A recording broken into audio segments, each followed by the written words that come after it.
Agribusiness stakeholders urge government to develop national resilience policy to combat severe post-harvest losses affecting farmers across the country. Convener of Ghana Coalition Against Illegal Mining, Engineer Dr. Kenashigbe, calls on National House of Chiefs to intensify efforts at dealing with illegal mining.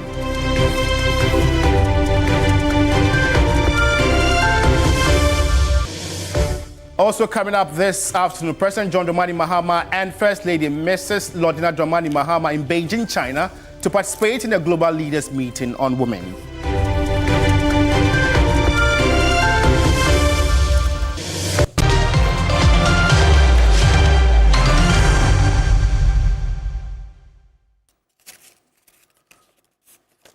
Well, we have details of these stories and many more coming up in the next 60 minutes if you spend your time with me. You can also get interactive with us. We are live on Facebook as TV3 Ghana. Let's begin from Avukokpa because it's in Kwewu Afram Plains, North District of the Eastern Region. And a teacher deficit coupled with poor infrastructure is rapidly affecting enrollment at the only basic school in the area. Stanley Nibler was in the community and has filed this report. When the news team arrived in Donkokrom, we were told about the harrowing experiences of pupils struggling for education at Avukokpa, one of the several island communities in the district. Determined to witness their plight firsthand and explore possible interventions, the team set off on a challenging journey.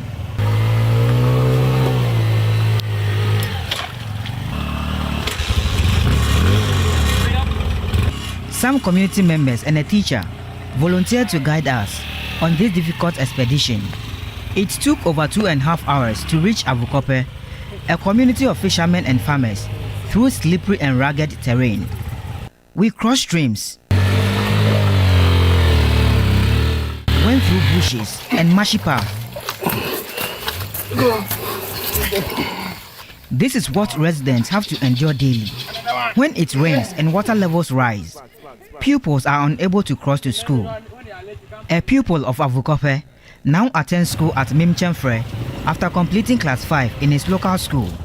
Along with few others, he treks for more than 3 hours daily just to access higher primary education. Those unable to endure the long trek simply drop out. For him, the ride offered him by the news team was a rare luxury.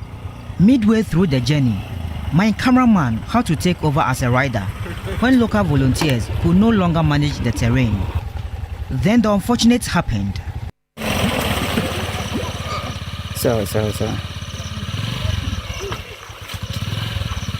An injury was sustained, but the determination to reach Avukokpa and tell the story of this forgotten community urged us on.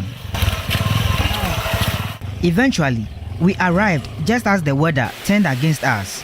Heavy rain forced the only teacher in the school to send the pupils home. The Avukokpa Basic School has only one teacher who handles kindergarten 1 through class 5 in a wooden structure.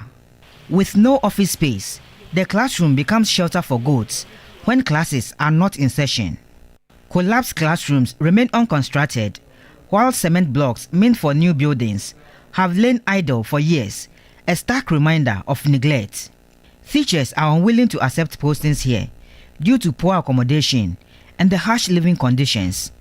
Community members are deeply worried. The situation has led to a sharp decline in school enrollment. Teacher shortages are not unique to Avukokpa, but widespread across the Kwewu Afram Plains North and South districts and other parts of northern Ghana. Pupils who walk long distances from Avukokpa to nearby schools often miss morning lessons, but teachers say they cannot punish them for being late. There's no way I'll punish them, and it make when we need to have morning class, sometimes 6:30, but we can't leave them behind. Sometimes you have to wait for them, and you start class around 8 o'clock, and by that 8 o'clock they don't report. So by 9 to 10, that some of them will come, then we'll go, the class will start normal. So that's what you have fallen through. For Tulasis Sedofia, the journey to education remains a daily struggle. The District Chief Executive of Kwewu Afram Plains South, Moses Tangbe, acknowledged the challenges and called for urgent attention. For education, our major challenge now is inadequate teachers. The gap is too huge. As at now, Afram Plains we need like 500 newly trained or newly posted teachers to fill our vacancies. Kwewu Afram Plains North Chief Inspector of Education, Dawood Adamu, corroborated the situation. It's a serious canker with the teacher deficit in Afram Plains, especially on the island. Even on the mainland, the teacher deficit is also still high. After the community engagement, the team learned that the streams we crossed earlier had overflowed, making the return journey impossible.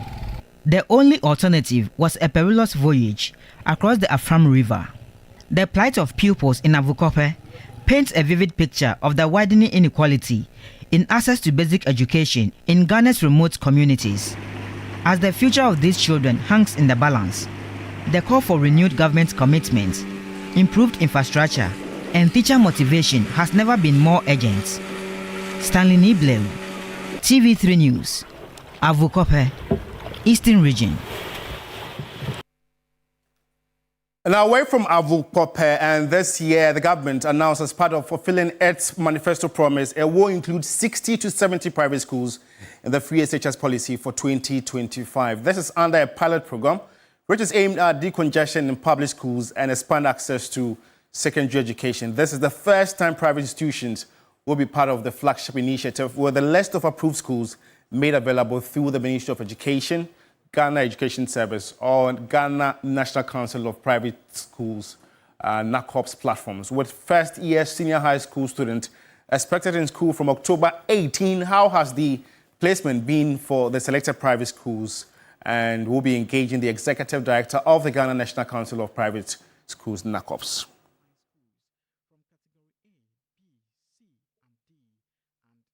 And so, like I already mentioned, let's engage the Director of NACOPS, Enokwesi Jetua, and he's the Executive Director of the Ghana National Council of Private Schools. And selected pilot schools, as part of the National Umbrella Initiative, how would you say the enrollment under free SHS has gone? Thank you very much, and good afternoon to you and your cherished viewers this afternoon. As your prelude indicated, this is the first time that the private senior high schools have benefited with the inclusion of the free senior high school policy. And so I can confirm that as we speak now, government has fully integrated 70 private schools across the regions in Ghana to be part of the free senior high school policy. In terms of enrollment, the government, through National Schools Inspectorate Authority and then the support of the council, took facility visitation to assess these schools, their facility, as to whether or not it is ready for the receiving new students. And I can confirm that all these activities has been done. Some of all the schools has been cleared, and government has posted number of students to these schools. We can also confirm that initially the numbers were not encouraging, and the council took it up, discussed with the free SHS coordinator through the Ministry of Education, and as at last week, government has actually been able to fulfill the promise of sending students to these private schools based on the declared vacancies that they have.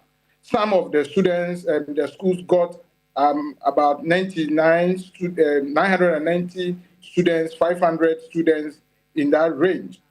The only challenge that we have been facing now has to do with the understanding of parents with regard to the relationship that governs this free senior school extension to the private schools.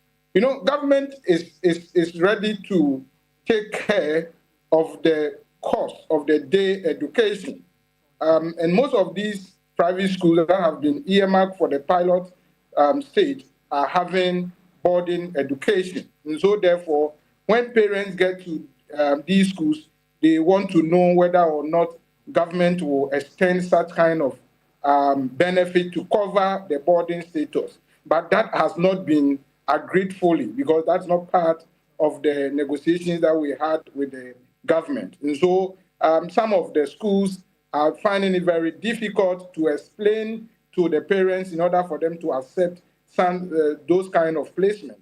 But we are working on it, and we believe that by the close of 18th, which comes next a week today, we'll be able to affirm to you all the number of students that have been fully integrated and in all the 70 schools across the country.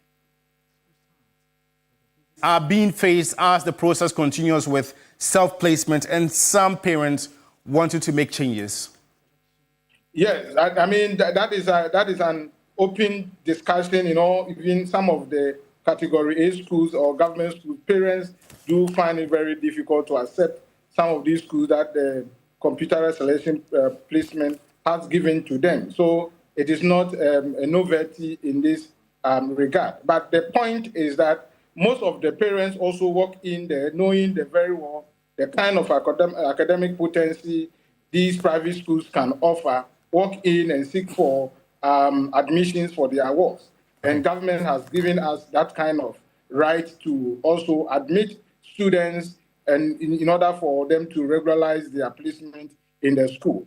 Some of the schools do even have majority or more vacancies that they can even absorb more than what the government has given to them. So the collaboration between the government and then the private schools front has been very fruitful. We are seriously working hand in hand to ensure that all the bottlenecks are well tied, so therefore we can have a smooth implementation for the first time, extending the free senior high school policy to the private schools. So we will initially say that we are grateful to the government for such kind of extension of arms given to the private schools, and we will deliver to ensure that other schools who are also yearns to be part of this free senior high school policy in the private education front will also be on board. Okay, Mr. Enoch Kwesi Jetua is the Executive Director of NACOPS. Thanks for your time as always. And now the Minister of Energy and Green Transition, John Abdullah Jonapor, says Ghana currently has about 90% electricity access, one of the highest rates in Africa. According to him, government is determined to reach 100% coverage, emphasizing that no community should be left in the dark. The Energy Minister made these remarks when he commissioned the expansion of rural electrification to 30 new communities in the Central Gonja district of the Savannah region. So Christopher Amakun is our Savannah regional correspondent and he joins us via Zoom for update on this very rural electrification project. Chris, what else did the minister say, especially about consumers of electricity not paying for the power they consume? Yes, so George, the minister has been indicating that we all know that the electricity distribution companies, talk about ECG, talk about Netco, VRA, all have to be able to get revenue for the services they render before they will be able to go pay and buy the power that we use. And so he's been appealing to residents, especially consumers of power, to try as much as possible to pay for the power they consume so that these companies will be able to raise money to go and buy power, to be able to consistently supply them with power, sake that they don't experience the power outages that they experience as a result of the huge debts that these companies have to pay. Main in reaching the government's goal of 100% electricity coverage nationwide? Yes, so what he's been saying is that government is very much committed because the president has shown enough commitment to ensuring that every community is hooked onto the national grid. And in doing so, government also expects consumers to do their side of the bargain by also paying for the power they have consumed so that they'll be able to do the expansion to other places for everybody to get power to be able to do their businesses and also take care of their social activities. And so he has been urging consumers to also abide by all the contract agreements they have with the power distribution companies by paying their electricity bills so that government can gather enough revenue, buy enough power to be able to supply to other places. He's also been assuring that all faulty lines along the northern belt that has contributed to some power outages will be worked on so that no community will be left behind in this drive. Let's take a listen to what the energy minister has been saying.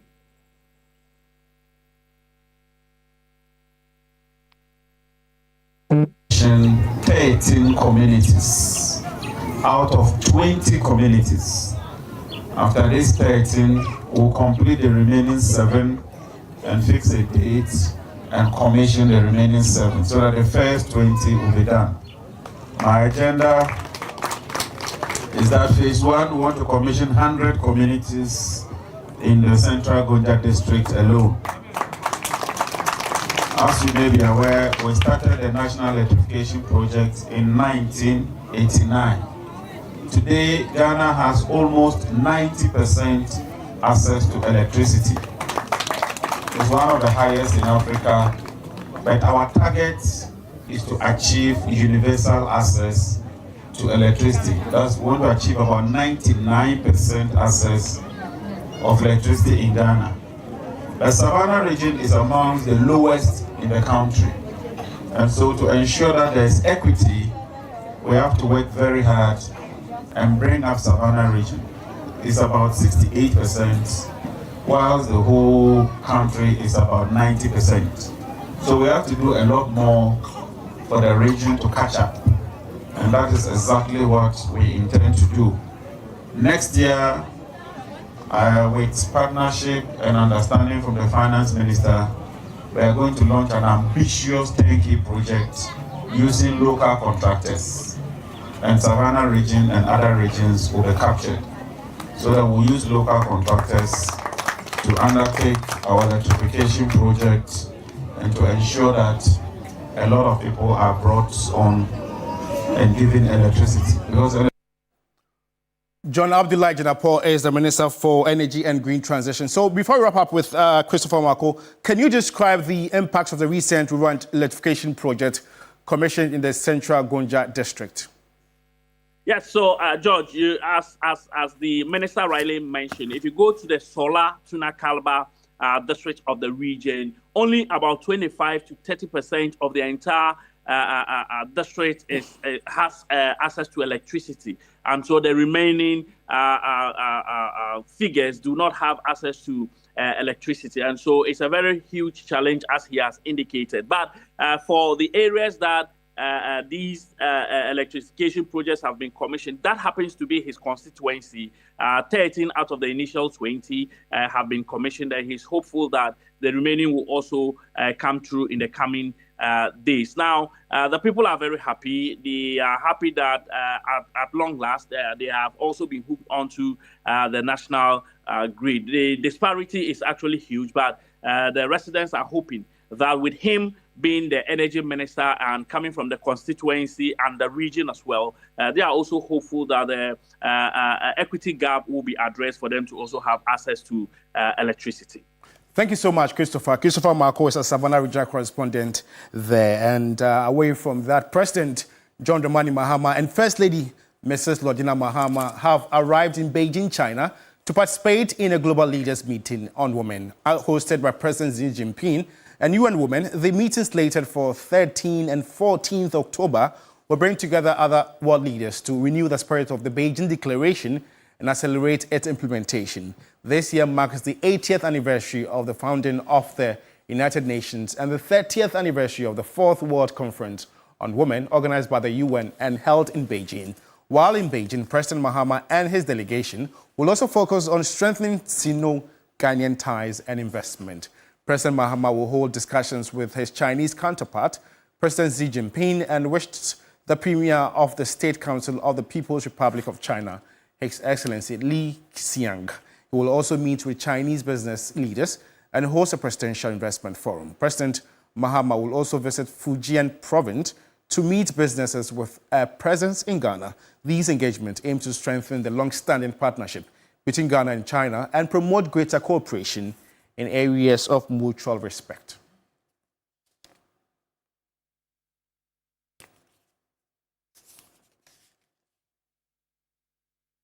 Well, the presidential team is on standby and surely update you on these engagements in our subsequent bulletins. It is an issue that continues to dominate headlines due to its impact on almost every facet of our lives. The issue of illegal mining, also known as galamsey, and while the government, through the Ministry of Lands and Natural Resources, is stepping up efforts to rein in the menace, doubts remain about whether the current approach will be effective. That's more in the following report. As part of its efforts to tackle the menace of illegal mining in galamsey, government is deploying NIMO's personnel to forests and rivers which have been declared as security zones. A former MP of Asante Achim North, Ande Kwame Apiakubi, says the involvement of chiefs and community leaders is crucial in the fight against illegal small-scale mining. Galamsey. You can't do it without the chiefs. You can't do it without the community. No policeman can go and stay in the bush 365 days in a year. But the community itself, they know where the things are going on and they know how to stop them. It is something that all of us must put our shoulders on and push it. Let's not politicize it. It is not A or B or C party that can do it. All of us must do it. Speaking of the key points, convener of the Ghana Coalition Against Illegal Mining, Engineer Dr. Ken Ashigbe also called on the National House of Chiefs to join in the fight. Go to the people who have sold their land to the Galamseyers and see the poverty that is happening. The poverty that is happening after that is happening. So nobody's really telling, that story to them. So the allure is basically an Esau mentality. We are cutting our tongues and we are eating and we think we have some. They get poorer after they've given their lands. The only people who get to benefit are the criminals. And now galamsey has become organized crime. It's become organized crime. And it is serious organized crime. And that's why for me, His Excellency the President, my call to him is that for selfish reasons, to preserve his presidency, he needs to win this particular fight. Engineer Dr. Ken Ashigbe expressed fears that gold from Ghana may soon be rejected on the international markets due to illegal small-scale mining. It's not only a cocoa that will not be able to sell. Very soon our gold too will not be able to sell. They are going to now start saying that our gold is all now tainted. And the issues, again, are not the people you find in the petrol. It is a kingpin that is sitting there who collects 70,000 from people and allows people to go and, to go in. And that's people know, they know them. And so we should start fishing, these people out. Vice President of Imani, Kofi Bentel, who also spoke on the key points, questioned the fight against illegal mining as the country continues to buy gold from illegal miners. Today, we don't want galamsey, but we are buying galamsey gold to shore up the city and hold the economy together. The data shows that a lot of the gold we are buying now is coming from small-scale mining. Small-scale miners. Let me finish. Small-scale mining is up to 85% galamsey. All right? If you want to license small-scale miners? Masa, I said we are buying small-scale mining gold.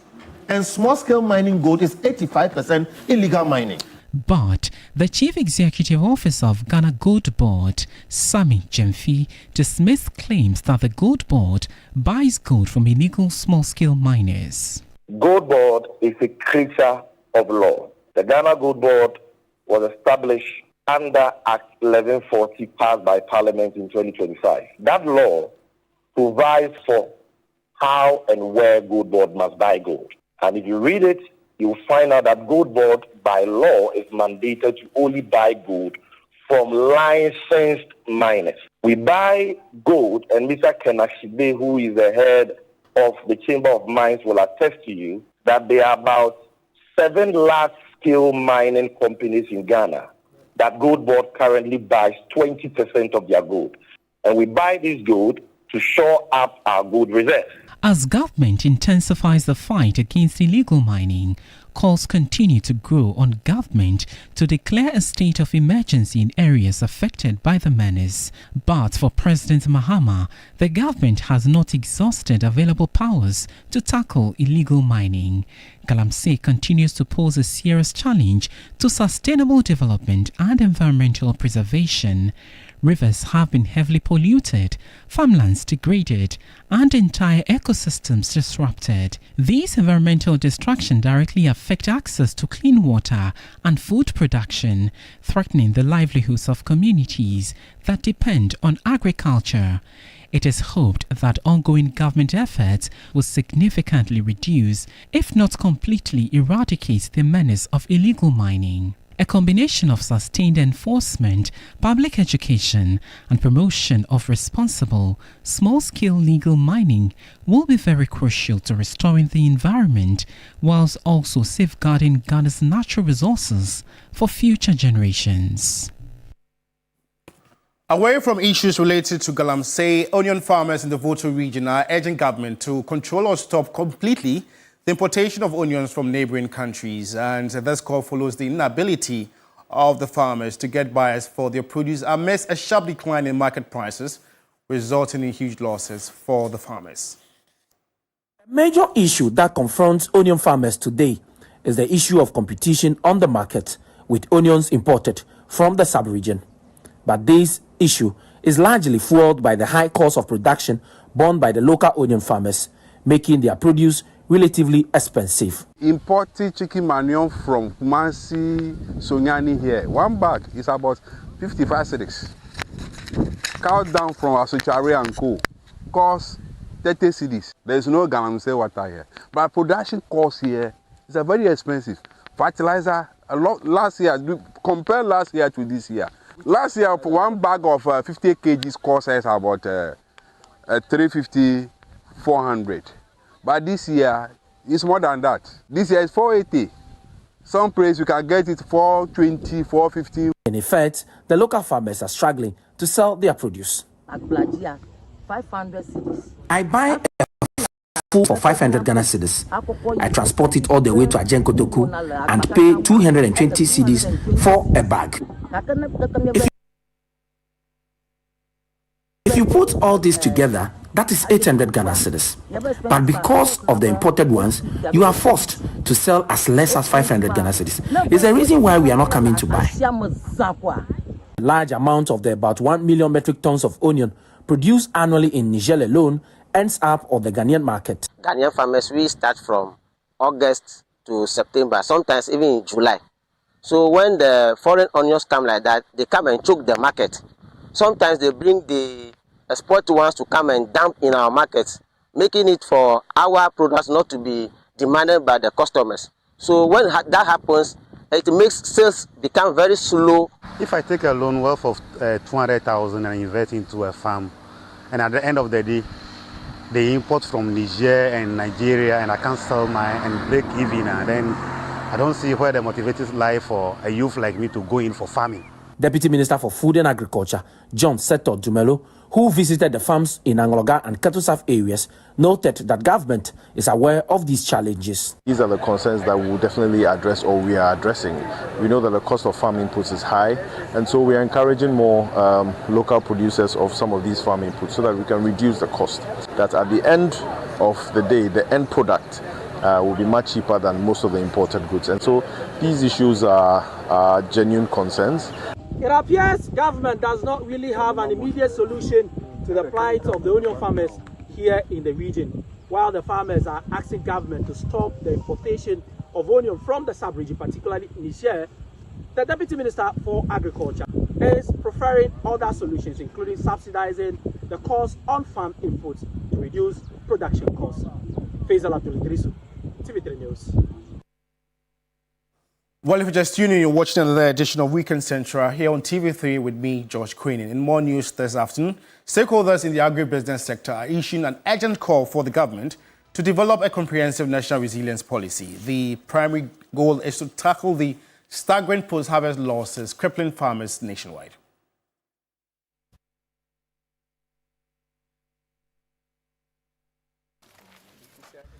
Data from the Ministry of Trade, Agribusiness and Industry reveals the country loses over $1 billion annually to post-harvest losses.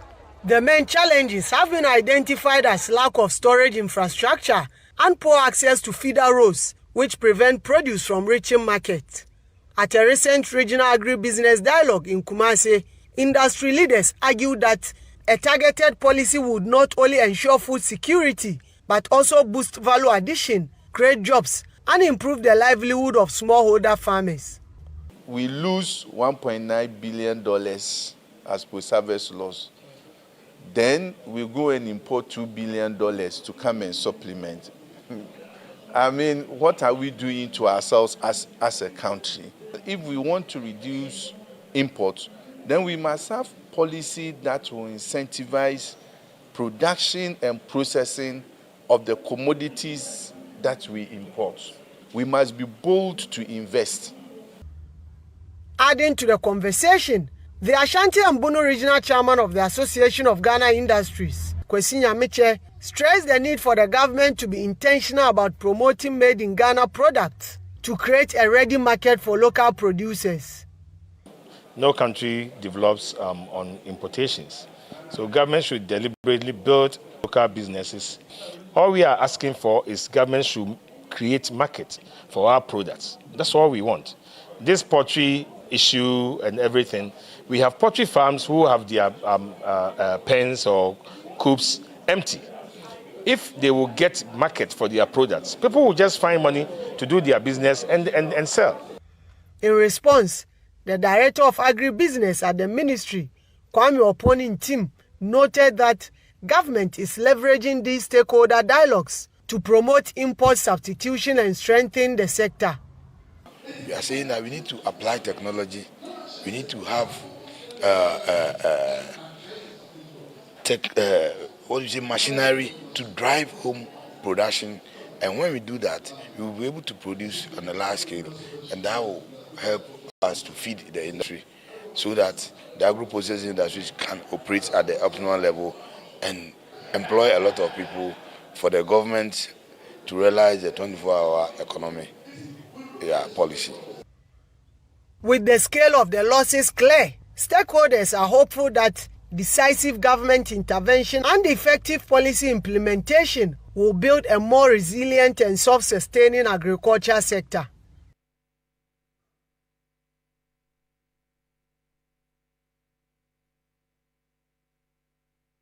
Well, you're still watching the Weekend Central, the 13th of October edition. We're going for a quick commercial break. We're back with more news. Stay with us.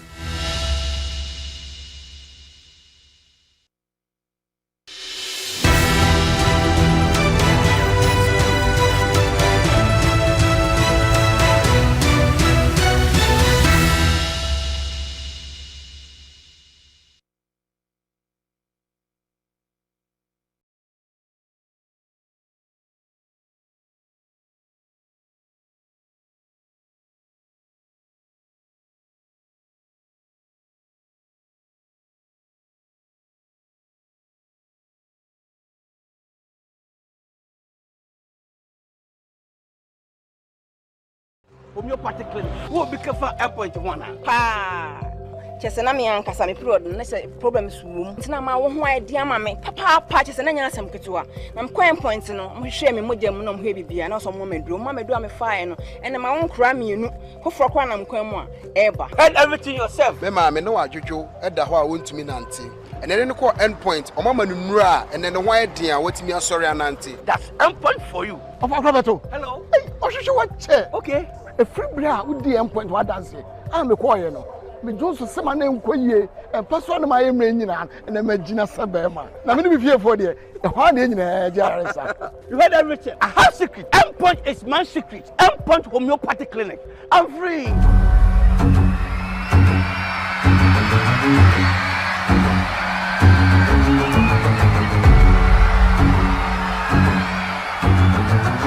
The stage is set for the grand finale. The finalists are shaping up for the big night. Join us this Sunday on Ghana's Most Beautiful Recap.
Welcome back from the break. The Ministry of Gender, Children and Social Protection has announced a new payment system aimed at improving access to social grants to promote flexible cash-out options for beneficiaries of the Livelihood Empowerment Against Poverty LEAP program.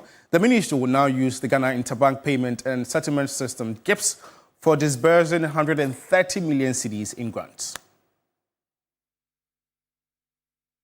Speaking at the 98th cycle of LEAP payments, Minister for Gender, Children and Social Protection, Dr. Agnes Namomolati, says the move is expected to create ease for beneficiaries while accessing the funds. Ghana Interbank Payment and Settlement Systems, GIPS, and Mobile Money Payment System will support payment to over 350,000 households across the country. We have initiated processes with the Ghana Interbank Payment and Settlement System, GIPS, to promote multiple cash-out options for beneficiary households of the LEAP program.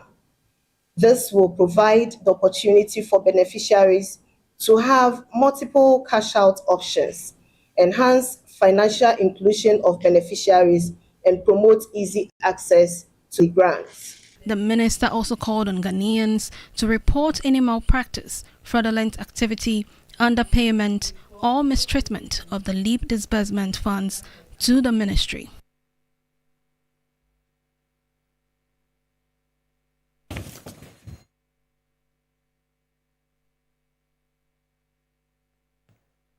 And now the Minister for Local Government, Chieftaincy and Religious Affairs, Ahmed Ibrahim, has called on traditional leaders and stakeholders to work together to address chieftaincy disputes and promote development in the country. He made the comment during a meeting with the Greater Accra Regional House of Chiefs. Minister for Local Government, Chieftaincy and Religious Affairs, Ahmed Ibrahim, expressed concern over recent chieftaincy-related violence in parts of the region, which has resulted in the loss of lives and destruction of property. He called on traditional leaders to work together to find lasting solutions to these conflicts. Government remains committed to promoting peace and stability within the chieftaincy institution. Through the ministry, several initiatives have been undertaken to strengthen traditional governance and expedite dispute resolution through the judicial committees of the regional houses of chiefs. However, government efforts alone cannot bring this lasting peace that we seek to achieve. The active involvement of traditional leaders, opinion leaders, and community members is also essential in fostering dialogue, tolerance, and mutual respect. The president of the Greater Accra Regional House of Chiefs, King Professor Wolenche III, assured that the House remains committed to collaborating with government to address these long-standing disputes. This year, the Regional House initiated a strategy of writing and introducing all registered chiefs within the region to the security agencies to aid them in their operation. Regrettably, some unscrupulous persons coming under the cover of chieftaincy took the laws into their hands and went on a shooting spree which took the lives of some people. We are urging the RESEC to delve deeper into all these incidents and report to the House accordingly. These violent clashes must stop now. We wish if both sector ministers will collaborate and fund our sittings for speedy trials of cases rather than spending money on security forces to keep peace. The minister further assured the House that government is committed to providing the necessary policy, institutional and financial support for the development and modernization of the chieftaincy institution. Well, what is your stake or your take on chieftaincy disputes and stories that have aired so far? We are active on Facebook. Get interactive with us as TV3 Ghana. Hopefully you read your comments and share them to the rest of the world. And now the Ablekuma North Municipal Health Directorate has expressed concern over the rising number of hepatitis B cases diagnosed in the municipality. Speaking to TV3 during a joint breast cancer and hepatitis B awareness screening, the directorate actually noted that many of those diagnosed are unaware of the serious health risk associated with the infection. World Health Organization statistics show that breast cancer is the most common cause of death among middle-aged women and contributes significantly to maternal mortality in developing countries. The disease is also responsible for the deaths of millions of women worldwide. However, health experts say many cancers, including breast cancer, are treatable if diagnosed early. To address the critical effects of the disease, the Municipal Health Directorate, in collaboration with a Member of Parliament for Ablekuma North, organized a breast cancer awareness campaign as part of activities marking Breast Cancer Awareness Month. The aim was to create awareness and support the fight against the disease. We've given education on importance of the breast screening. We have done education on cervical cancer prevention, which we have started vaccination for children 9 to 14 years. Aside that, so far we've seen about a number of them, and we've seen a normal breast so far for them. This is the month of October, especially for focusing on breast screening. However, we think screening the females alone isn't enough, and so we are doing the health screening with the Ablekuma North Municipal Health Directorate, as you can see. So we are taking care of the elderly, the children, youth, and it's covering all aspects of health. During the event, the MP appealed for support to help renovate the Ablekuma North Polyclinic to better address the health challenges facing the constituents. We don't have the best of facilities in Ablekuma North. We have just one public clinic, which we are hoping to improve on and then also add a couple. And so we need support. So anybody or any agencies that can come to our aid, we would be very much grateful to serve a great cause. The Health Directorate is targeting the screening of over 1,000 residents throughout the month of October. The exercise began with public education sessions focused on prevention and early detection of the disease. In total, 1,000 women underwent clinical breast cancer screening as part of the initiative.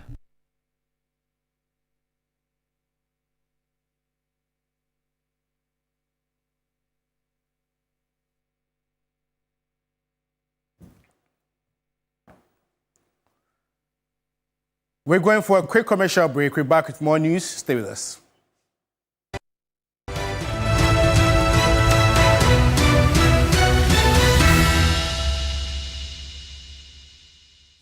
On hot issues. Mining is critical. We can't do without it. But all this government is saying, all the president is saying is that we must get to the place where every Ghanaian understands that if we want to mine, you must mine responsibly and sustainably.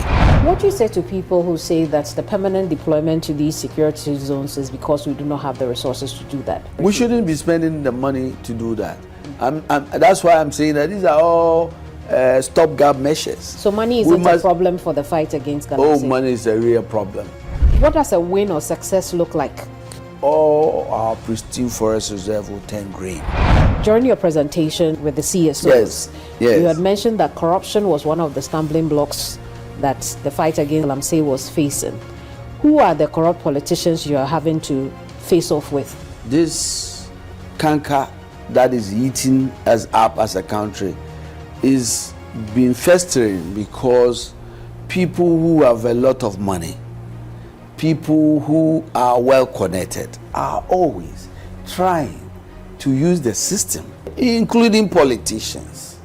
Are there people in this government who are making your work difficult? There have been allegations made, but I'm very happy that we were very swift in undertaking investigations. Hot Issues now shows on Sundays at 1 p.m. on TV3. TV3, first in news.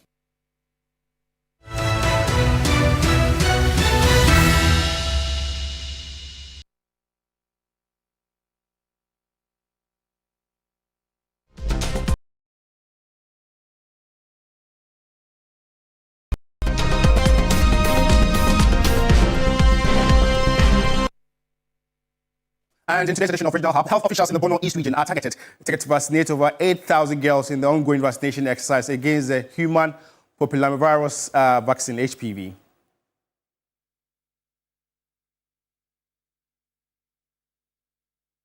And to bring you that story in a subsequent bulletins. And away from that, the Ghana National Association of Private Schools, NACOP, says it has made efforts to sensitize parents of children who attend private schools to participate in national vaccination programs.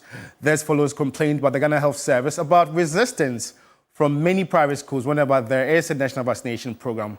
According to the chairman of the association in the Ebura-Esibu district, Daniel Kwaning, the association has stepped up its sensitization efforts to encourage parents of private school children to get their children vaccinated to protect them against diseases. Authorities from the Ghana Health Service have set a target to vaccinate over 200,000 girls between the ages of 9 and 14 in the central region.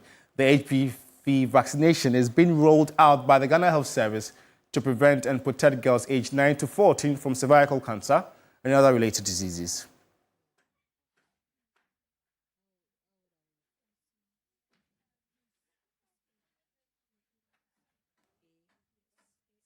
And now let's take a listen to the Daniel Kwaning, who is the chairman of the Private Schools Association in Ebura-Esibu district, and some parents who spoke to TV3.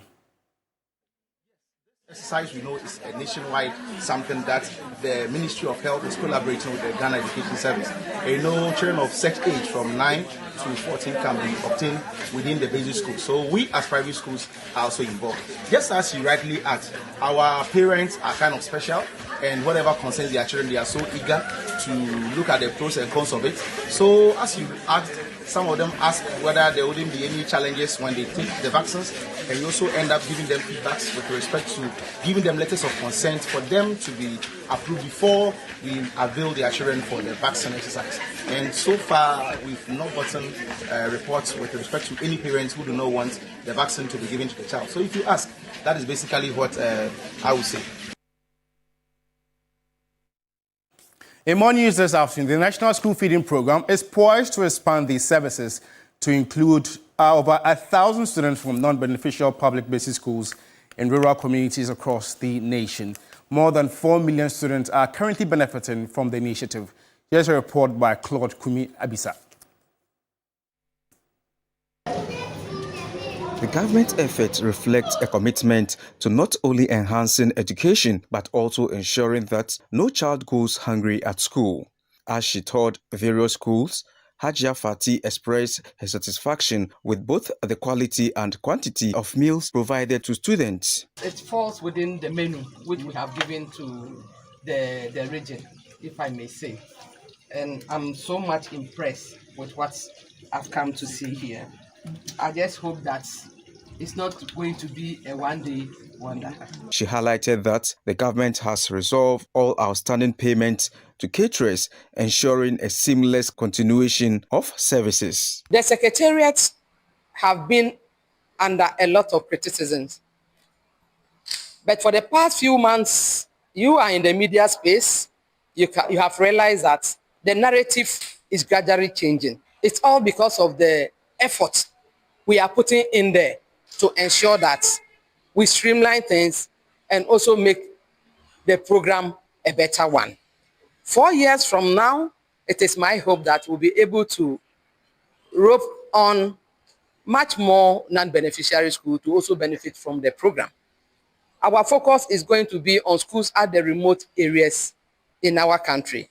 In her visit, heads of schools voiced their appreciation for the initiative, citing a marked improvement in both schools' enrollment and attendance. They reported that the reliable provision of meals has led to greater regularity in student attendance compared to previous years when nutritional support was lacking. The school feeding program has helped the school.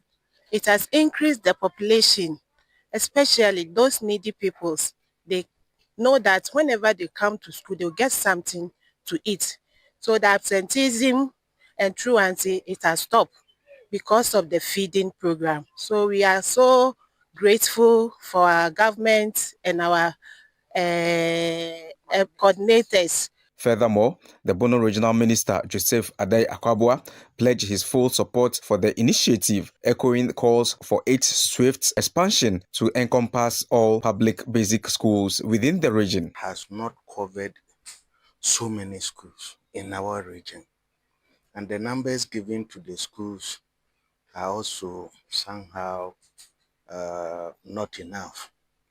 So I will pray that we'll expand the program to cover some schools in the region. And now a critical shortage of teachers is casting a shadow over the Northeast region, jeopardizing the education of countless children. But amidst the challenges, the East Mamprusi Municipal Education Service is stepping up, pioneering a program to recognize and reward its most dedicated educators. Eric Bain is the East Mamprusi Municipal Director of Education. Take a listen. I had a tour in all the schools, and when I got there, I saw that a lot of the teachers are working under bad conditions, and I was touched that I have to motivate them. And I saw that a lot of teachers are also leaving the municipality, even though we have a very low deployment of teachers, yet a lot of them are leaving. So I realized that if I come out with this particular innovative, it will help motivate the teachers to enable them stay on for a very long time before they leave. And that is why I got them motivated. When I had an engagement with the stakeholders, and then I saw that they were buying into my vision, and so I carried it out. So I wrote letters for financial support, either in kind or cash. And fortunately for me, with the help of God, I cannot claim it. It is the help of God. I was able to get these marvelous items to give to my teachers in the municipality.